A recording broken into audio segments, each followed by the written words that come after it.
A'udhu billahi minash shaitanir rajim. Bismillahir rahmanir rahim. And today is our fifth day of the Ramadan podcast. So we continue again. So the last time we talked about was in regards to piety while fasting. So fast is a key to piety. Now today we'll also continue the same topic in regards to la'allakum tattakun, so that you may become righteous. This means it is not guaranteed that everyone who fasts will definitely become 100% pious. It is possible for someone to fast and still act impiously. It is also possible for someone to commit more sins during Ramadan.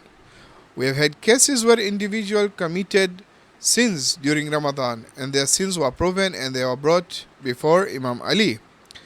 Imam Ali ordered them to be lashed and said to add extra lashes because they committed the sin during the holy month of Ramadan.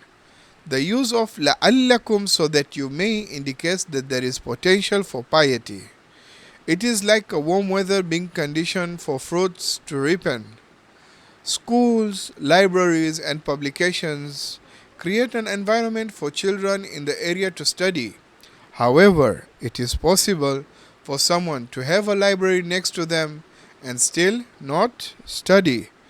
These things are not 100% guaranteed. For example, it is said that if you have to choose a friend, check if they pray.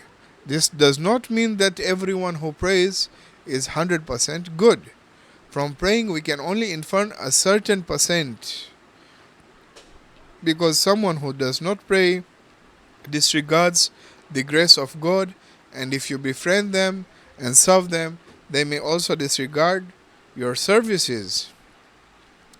Someone who does not see the grace of God will not see the grace of God's servant either.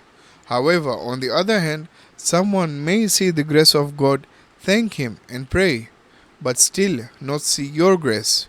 From these we can only infer a certain percentage.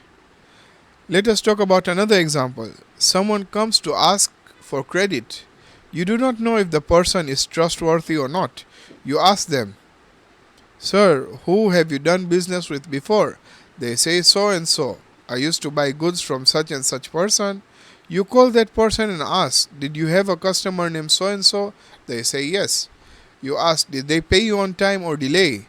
They say, "No, they paid us in full and on time." The fact that they paid their previous credit is a sign that, God willing, inshallah, they will pay you too. But sometimes you see that they paid others but cheated on you. These things are not 100% certain. If someone pays their debt to God, it is highly likely they will pay their debt to you too. Someone who fasts may become pious. Generally, Islamic education does not guarantee anything to anyone. It always says perhaps, because if a person knows for sure what their fate is, it is their first misfortune. We must always be between fear and hope. For example, I may reach 30, I may preach well, but at some point I must give an opinion, sign something, say yes, say no, etc. At the moment when I should say yes, I say no. At the moment when I should say no, I say yes. This is why we must never be overconfident in ourselves. Therefore, our school of thought advises that a person should always be between fear and hope, so that even if they have sinned their entire life, they should have hope and not despair. They should not despair. They should have hope of forgiveness and internal revolution, a coup against their desires. And if a person has done all kind of good deeds, they should not become arrogant and overconfident.